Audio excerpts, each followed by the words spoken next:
Jingi hon, jingi thiang, hamba pen barokiliang, man kapor bangadon, hajan jong pi,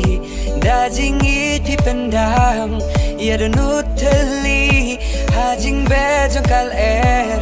you bi bathiang, ban yo jingi napi, shishang adas liang.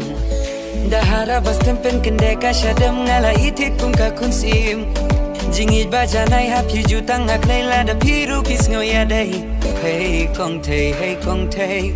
di tang ma pi marwai hey kong thei hey kong thei hey kong thei hey kong thei hey kong thei hey kong thei kilong ku puri blai